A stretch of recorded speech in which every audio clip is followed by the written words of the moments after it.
All right, welcome back to the talk show today. We are here with our good friend Chris. We haven't seen him in a while. Welcome back. Hey, what's going on, guys? Nothing Nice much. to see you both again, man. Life's been rough for everybody, but I'm glad that you're doing better, Chris. You look more healthier, so Thanks, man. complain there. Thanks. It's been a good year for me and my family, man. So I appreciate you guys reaching out and from this episode as a check-in and see what's going on, man. So That's great to hear. thanks, man. So, Well, go ahead.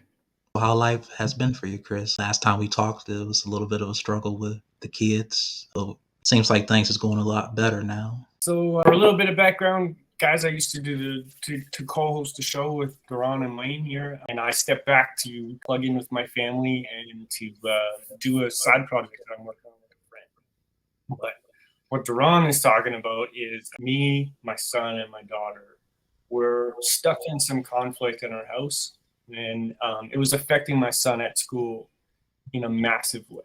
And he was getting kicked out of school. He was fighting regularly. He was lashing out to teachers, refusal, defiant. Just all of the signs that he was struggling in terms of. And luckily, through my childhood and through the shit that I've been going through, I realized that he was crying for help, and he was asking for help in the ways that a young 8-year-old boy does, and that is by acting out. And luckily, I was able to find some cool programs, and we switched my son's schools too. That school has been a massive, really good foundation for him to grow. And they've got supports there that are emotional regulation supports. They've got a mindfulness room. So if he's feeling stressed out, he's got anxiety, he can go in there. There's like games and textiles and things like that for him to play with, comfortable fucking spaces for him to be in. And it's constantly there. And so time of day, if he's got to use it 10 times a day, it's there. And that alone, just having that knowledge that there is support for him, changed how he was operating in school. But then after school, I myself took a program called Be a Great Dad through an organization up here in Canada called Families Matter. And that was very validating for me that I was doing the things that I needed to do, but there was a few things that I needed to catch up on my program. They have an analogy where you are either a brick ball parent, you're a jellyfish parent, and you can be hard and firm and rigid, or you can be soft and kind of adaptive. And through that program, I really learned the things that I was doing right, but it really helped showcase the things that I was doing wrong, which was demands. And I was demanding that my children did things a certain way. And that we just got through issues. And it helped me step back as a parent and realize that my son's concerns and my son's problems that he was dealing with were not like him versus me, but me and him versus this problem. And that helped change my mentality around it and helped him change his mentality around it. That it was, this is something that we can do. And no matter how much work it's going to take, buddy, we're going to get through this thing. And it was 180-degree change in that boy within, I would say, a month of being in this new school, man. And it's almost like a behavioral assistant program, like a what they call a BA program. So it's like the bad kid class, you know what I mean? And my son didn't like that. So he quickly got on board with whatever program the school needed him to follow. And it was like within 2 weeks, they were like, Chris, we don't think that he needs to stay in the program. We're going to transition him into regular classes, but still have all of these supports in place for him in case he needs it. But we really feel that if we keep him in this class, it's actually going to hold him down.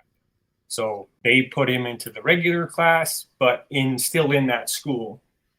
And it's just been night and day difference in that boy, man. He talks about his issues. There's no more locking up and just able to release. And that's really it, dude. We pop the top at least once a week and let him fucking vent and get all that shit off of his chest. We go for what I call dad walks, so at least twice a week, me and him just walk around the block, just me and him. Leave my daughter at home, and he can talk to me about whatever he wants, man. Whether it's farts or fucking mental health, I don't care. Right? Yeah. It really helped give him a space to talk to me about whatever the fuck he wanted to. And some days, man, there's he's got some shit that he needs to talk about. And other days he just wants to hang out with me and ask me about my day. But it really helped create a line of communication between me and him that was just mine and his. And that really made a difference for him as well. So now when he deals with conflicts, he knows he can come to me because we're going to deal with it as a team. We're going to get to a solution because that's where he's most comfortable. And he talks about things like integrity and comfort and compassion. And he's fucking 9 years old, dude. Like, that is, if this boy keeps growing to be a 20-year-old, man, he's going to be an epic fucking husband, an epic brother, an epic father. There's like, I've done it, man. I could retire now. I'm good. Dude, I saved this boy. I think that was really important that you had to do what you had to do with your son, Chris. I really commend you for that because I used to have a lot of anger issues too when I was younger too, and I don't think they talked about that enough. Like, people just dismiss, go sit down. But I feel like parents really need to do a good job of really listening to their kids, and you listening to your kids. That was really commendable for you, Chris. There's a lot of people, there's a lot of kids that's angry in the world, and they grow up and they take that frustration out on other people. Now that he's younger, you're getting it to the root of it right now before he gets out into the world and be a madman.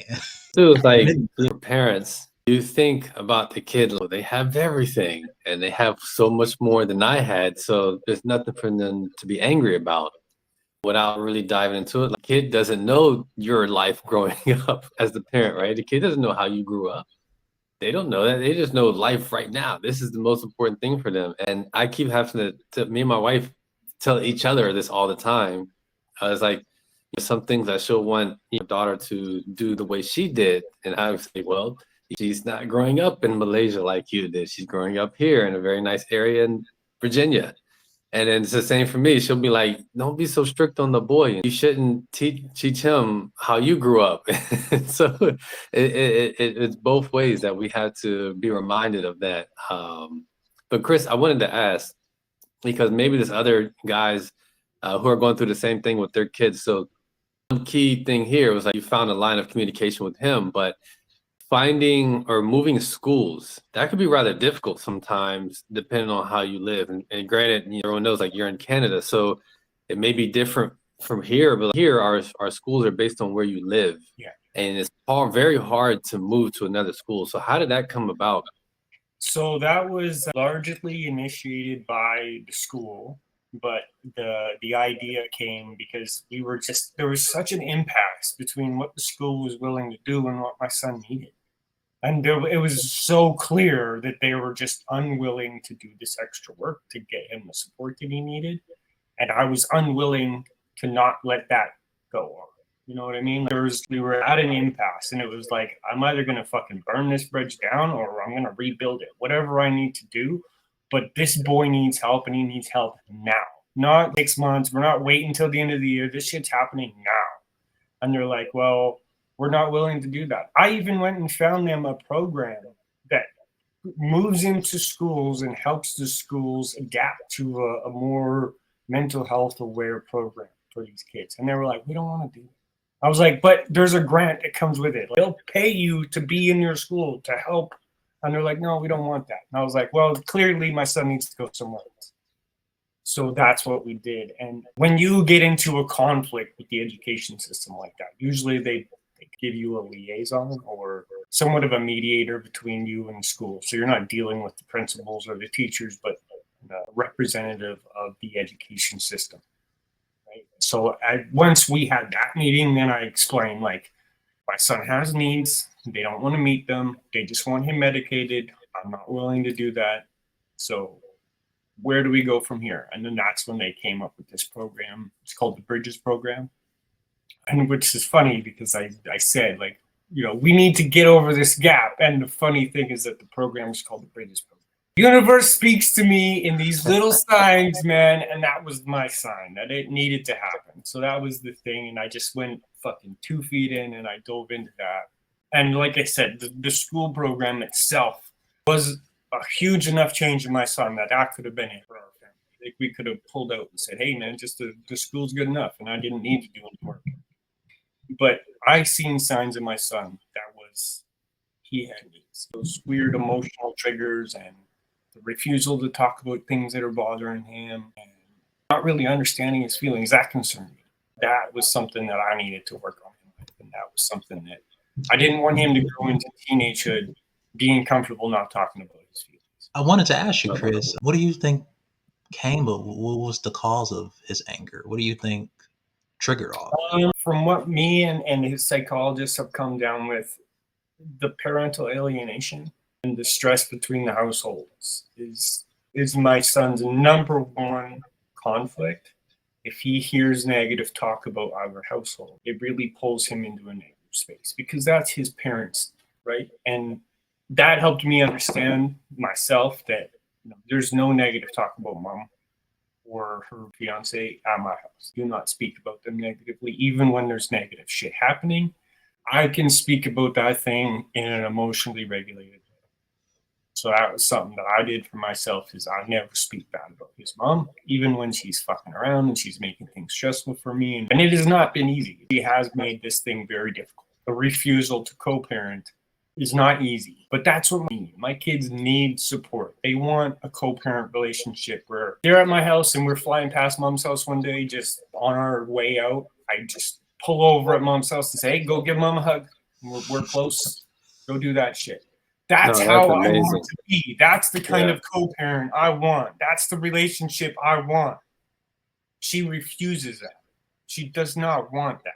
That's too fucking bad for her. That really sucks. That's what you want. You just want a 50% relationship with your kids. You don't want them to pop by your house and give you a surprise visit on your weeks off. That's fucked up. I do. I want every minute of those kids that I can get with them. If they call me and say, hey, Dad, we're going swimming at fucking 6:30 tonight. Want to meet us at the pool? I'm there every time. Because that is the things that these kids are going to remember when I'm fucking dead and gone. They're going to remember that Dad showed up to go swimming one night after work, and he was all fucking stinky and sweaty from work, but he still showed up to go swimming on a week that he didn't have the kids because they just wanted to see him. They would remember that forever. That's something that they would tell their kids and their grandkids about. Grandfather, he fucking showed up at swimming one time. We were so happy to see him.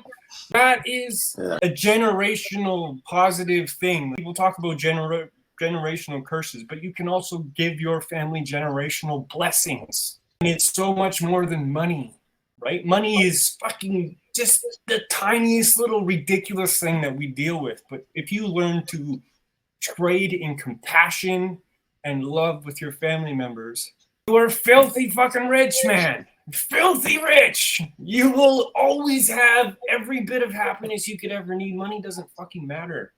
But those kids run up to you after a visit and they just literally cannot control themselves from running up and giving you a hug. They squeeze you so hard that it makes you fucking choke. Those things are priceless parts of life, man.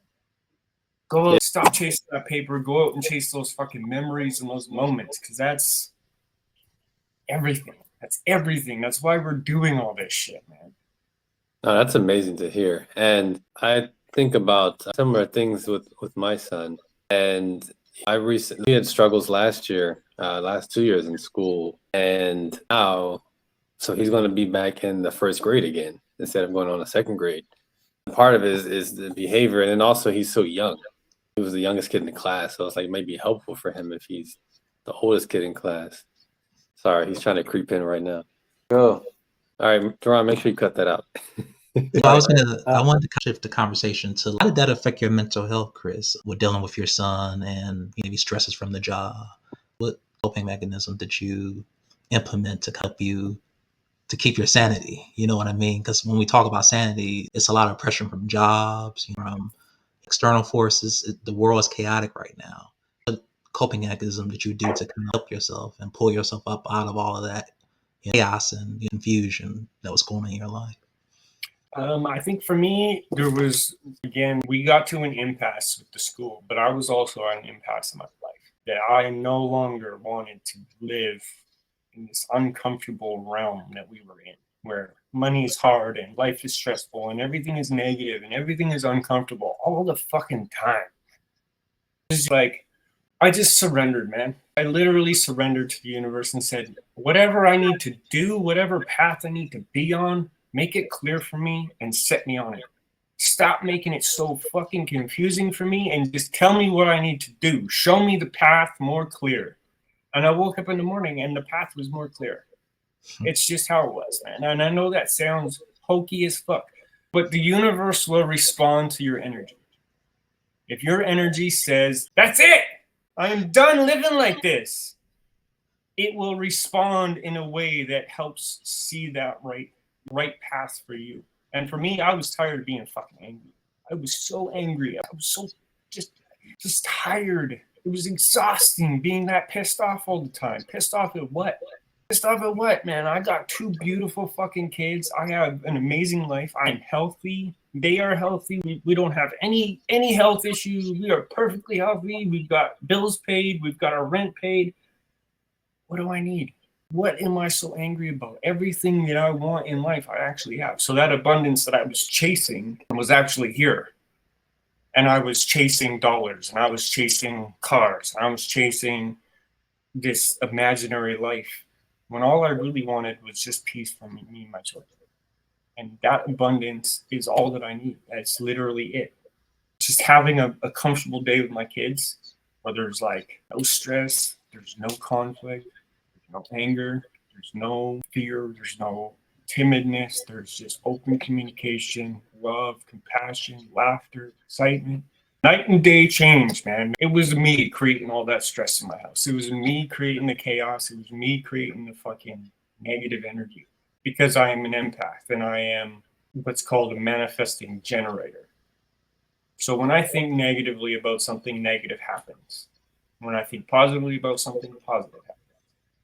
And it's not like this for everybody, but I'm telling you that if you think more positively and you change what goes in here and what comes out of here, that it changes what happens in here. And it does it in a massive way, right? So I refused the negativity. I didn't refuse it, because I still acknowledged that it was there, but I gave it no more of my energy. I only put my energy into things that help me feel better about myself, feel better about my kids, help my kids feel better about themselves, help my kids feel better about me. And that was it. That was all that's the only thing that I do now, is just search for that blessings and those happiness for my kids, and that abundance that was kind of unknown to me. But the abundance is happiness and calm and peace. Man, I can spend that shit like dollars right now. It's crazy. And that positivity changed my bank account. And that bank account changed. I wish it changed my bank account. And it's crazy to think like that. But really, my attachment to money and my attachment to that need stopped it from coming into my life, because my energy was need. My energy was need. So I needed to feel more need. And that may be weird, but that's what the universe will respond to you in the way that you communicate. I communicate in blessings and abundance now. I communicate in love. And that's the only thing that I feel. Even when I get these daggers of hate from my ex-wife who's trying to ruin my relationships with my kids, when my kids present these things to me, I respond with love. Oh, we know all about ex-wives. Your good friend Jim. Seeing my change when they talked about negative shit, that was like, okay, it's okay. People are always going to come at us, but it's how we deal with it that matters. How we let those people affect us matters. Oh, you gotta say, it's so often overlooked, having the peace in the household. Just that alone, because when you have that and you're not worried about it, you start looking at other things. Yeah. You're looking outside. Oh, we want that. But when you focus inside and make sure everything on the inside is happy, not that, like you said, every day is not going to be happy-go-lucky and great and you're skipping down the yellow brick road, but acknowledge the good days and embrace those days and look for it. That's something I try to do now. As I see my son, he's getting ready to turn 7, and into that phase where the little boy phase is getting ready to end, and where he becomes more of an adolescent, like an older big boy kid. And so I'm really trying to appreciate every day that he's small, because one great thing I heard was that as a father to a son, you never know when's the last day you're going to pick up your son. And so I look for that every day. There's little tiny hands. I'm like, all right, pick them up one more time. Yeah, I never say no to a handhold. I and never say no to a hug. Never. Those kids get so much from that shit, man. And if you can do that past a certain point, especially with little boys, man, little boys, they just get their love fucking removed at a certain age. You need to be a man now. Go out there and fucking scrape their knees. Oh, look at this, man. Tears in my eyes from that shit, dude. Seriously, little boys need love. They need love from little boy to manhood. There's no point in their life where they don't need compassion and empathy from people. And as society, we're like, you're a man now. Shit's going to be hard. And we create that for children, man. We fucking do that to kids nowadays. That's fucked up. I want to change that, man. My house is always going to be a place of peace for my kids and their friends. Dude, those fucking kids are dealing with stress and issues. Their friends, come to my house. You fucking come to my house anytime. This place is a place of comfort and peace. You will never have an adult fucking scream at you. You will never have an adult hit you. You will never have an adult tell you that you aren't worth it. Not in this fucking house. Never. Children are everything here, man. Once I become a foster parent, this house is never going to not be having kids in it. Never. Until I'm a fucking old dead man, this house will always produce children. Always. They may not be mine, but man, there's enough love in this house for every fucking child that needs it. That's great to hear. Great to hear. And something that you said earlier that it just keeps coming in my head. So I just want to say it again for everybody who's going to be watching this, is that you keep talking about generational curses that families have. And in some ways those are true, but you brought up create generational blessings. And I get what you mean. You're not just saying just spiritual blessings, but like you said, happiness in the household and being able to be emotionally intelligent is a blessing that you can pass on, and then it's going to continue to pass on throughout generations. And so I just wanted to make sure we reiterate that for all the followers. Yeah, man. Generational blessings. Those can be, for me, it is literally appreciating the littlest, teeniest, tiny moments of beauty in a stressful day. And fucking seeing that sunrise in the morning. Butterflies, man. It's ridiculous. It's ridiculous, oaky shit. But it's true, man, if you pay attention to that stuff. And that's the stuff that is important to you. When you touched on it earlier, everyone's focused on the negative. Well, guess what? There's also positive in there. There is a mix of good and bad in every fucking moment, in every second in your life. There is either the choice to see the bad or there's the choice to see the good. All that shit that my son was dealing with last year was really stressful. All that stuff was really hard. But the hidden blessing was that I was understanding that he was giving me a son. That is the hidden blessing in that. I heard my son. I didn't persecute him for his actions. I realized that his actions were his way of communicating as a young boy. Yeah. And that is a blessing, because that blessing, he is now going to go into fucking fatherhood with that same blessing. When his son is acting out and being just ridiculous, that's not going to plug into anger. He's going to plug into love. So that's going to change so much. It's going to change my great-grandson's life. Huge generational blessing. I want to ask one more thing that was a stressful issue for you in your life, and that was your job. So how is that going? So work has been kind of a crazy change there. We got bought out by an umbrella corporation. So the owner sold the business to somebody as a business. So the new guy just literally paid for it, moved in, and he was the new boss. It was a really awkward, stressful change, but with all of my work in mental health, I was fully equipped to deal with this. So I made an effort to connect with this new CEO right away. First day, shit, I missed the first week because I was off with my kids because they were sick and my son was getting kicked out of school. When I came back, he already owned the business. So I didn't get any information, nothing. I left work on Friday. I had one boss. I came back to work on Monday. I had a different boss. And that was crazy because I figured missing my first week after the new owner bought it, I was the first guy on the fucking chopping block. But I knew that going into the meeting. So I said, hey, man, I'm sorry I missed the first week, but I'm not here to be an employee. I'm here to be a dad. And my kids are the most important thing to me. And if that's going to be an issue for you, we might as well end this relationship right now. And he's like, no, absolutely not. I love the fact that you're a committed father. And if you need to miss time for your kids, you miss all the time you need to miss. So first day, first minute, first conversation, I ain't going to be here when you need me to be here. I'm going to be here for my kids.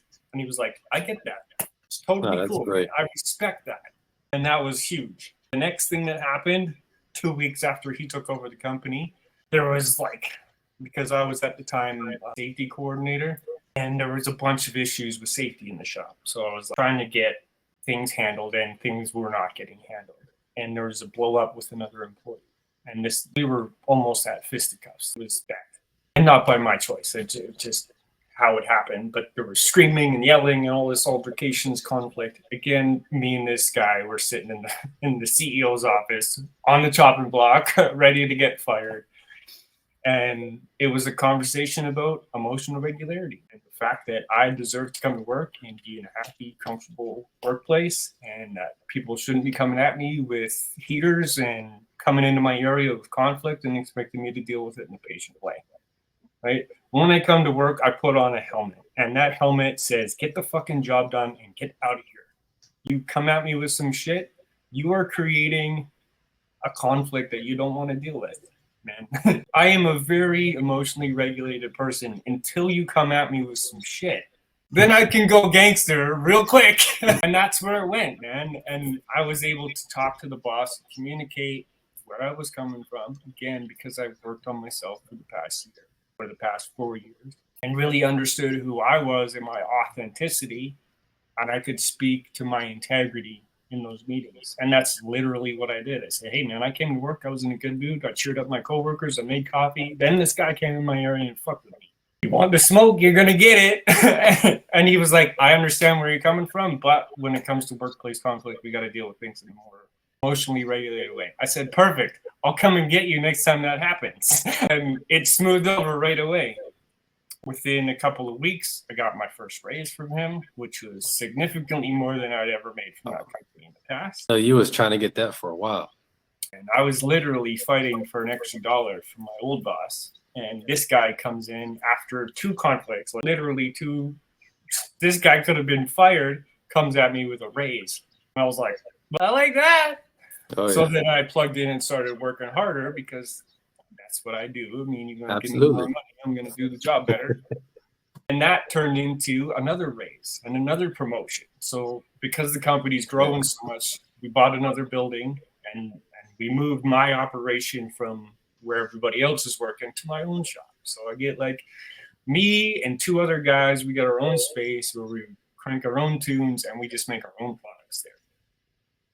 And it's been night and day difference from the old shop where there's all the stress and all the bullshit and all the issues. We just crank the tunes, work our asses off, and get out of there every day. And it's been huge, man, huge. So my first 2 years at that company, I made $1 raise. In my last 6 months at that company, I've gotten $5. That's so great to hear. And people always, because you were on the verge of leaving that job last time we spoke, man. And so that's so, like, I feel so good to hear that change. And leadership is so important, and you overlook it. And that's something I'm dealing with now is when I'm job searching, and I tell the recruiters that I'm looking for, and I'm like, money is 1A, but good culture is 1B. You cannot pay me enough to go into a toxic environment, because I'm going to say no. Yep. And the same. So being in an environment that's conducive to peace and just get your job done, right? If y'all don't be friends, it's cool, but we're here to do a job, right? And hear how far you've come, man. I'm so proud of you, and I'm so glad. And the last thing I want to say real quick is that I want people to realize how you just said the work that you did on your mental health. You was able to have adult conversations, be very transparent and vulnerable, and that greatly impacted in a positive way your work environment. And this is work that you've been doing years ago. You didn't just start this 2 weeks ago. It took time and patience and setbacks, and then go forward again, and then setbacks again. It's all the stuff that you've been working on for years built up to that moment right there. And so that's what I want guys to realize when they're hearing this right now, is that you may be doing it right now. You may be starting right now, and you may have a setback, but keep going, because years from now, it's going to pay off. Like I said earlier, man, there's 2 steps to this journey, man. The 2 most important steps: 1, to start it; 2, to continue it. That's it. Everything else in between will work itself out on the way, man. You'll get there. Even if it's, like I said, you tie your shoes differently today, helps you feel differently about yourself, helps you affect the world differently out there.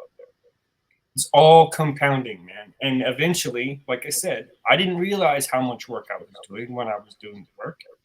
But you have these little moments of clarity where there's this issue at work, and all of a sudden I get to use my new skills and I get to respond in a way that I want to respond instead of how I am programmed to respond. That was huge. Seeing that too, being able to actually be in that moment and see it go down in my mind too, because I'm an empath and a manifester. I can see the different timelines, right? So I've seen how that issue went down with the old me, and it ended in violence, man. I fucking hit that guy when he came into my area with that smoke, because that's how I would have responded in the past. That's just how it is, man. If you come at me like that, I'm going to end it, period. This other way, it was like two different paths. It was like literally watching two timelines right in front of me, like a fucking movie, man. Like Doctor Strange, when all of a sudden all those timelines go off in different directions, and he's like, you can be here, you can be here. This one looks like this one feels like this one smells like this. It was exactly like that for me. And after that meeting, I was just giddy as fuck because the work was happening. It was finally happening, all automatically too. Not, stop telling him to fuck off, Chris. There was no automatic response. There was an automatic plug into what I am capable of. And that was totally different for me. I was a programmed creature before that. And if this would happen, this reaction would happen. It was huge. We're coming up on time here, but we do thank you, Chris Lane, for joining here on the show. But before we go, I wanted to wrap up and say, what advice would you give to men, struggling in the world, kinds of encouragement and to keep going, because it's a lot of suicidal men in the world. I just get a lot of messages from my DMs and telling me how they want to kill themselves and things of that nature. What words of encouragement could you give to them if they're going through any struggles right now?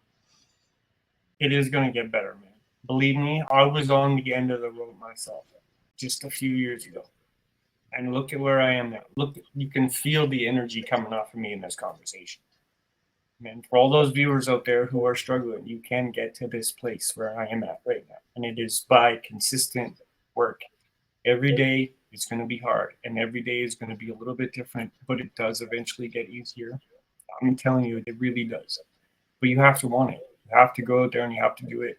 It's not automatic at first. It really isn't. It is hard work to get there, to reprogram your brain, especially if you've been comfortable in that place for a long time.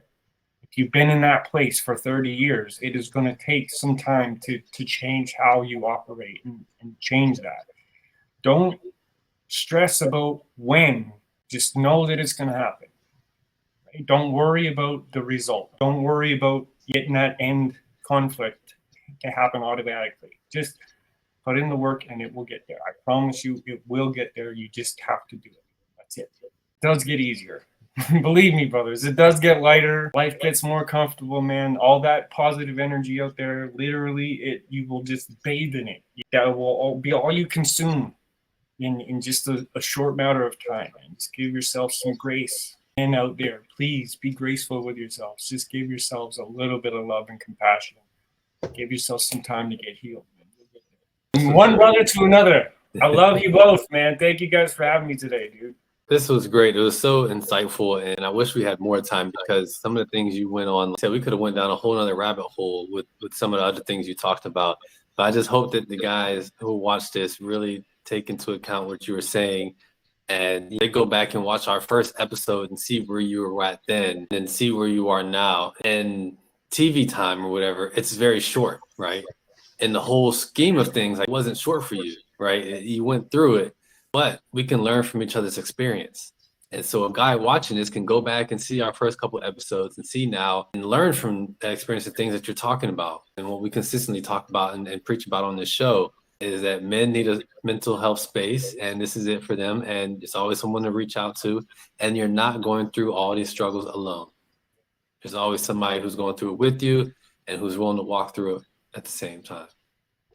All right. That's it. That's a wrap, guys. Thank you guys for coming. Hope you can come on again, Chris. We would love to have you back whenever you can, whenever you want to. You always welcome. Yeah, man. I would love to come on and actually share some of the Speak Your Mind stuff we're doing lately. That organization's been growing crazy, and I'd love to share some of that because there's there's stuff happening all over the place now instead of just in one place. So more men getting help, more spaces to create love and compassion out there. So I'd love to come on and share that with you. All right. Absolutely. All right. That's a wrap today, guys. Talk to you guys Love you. later.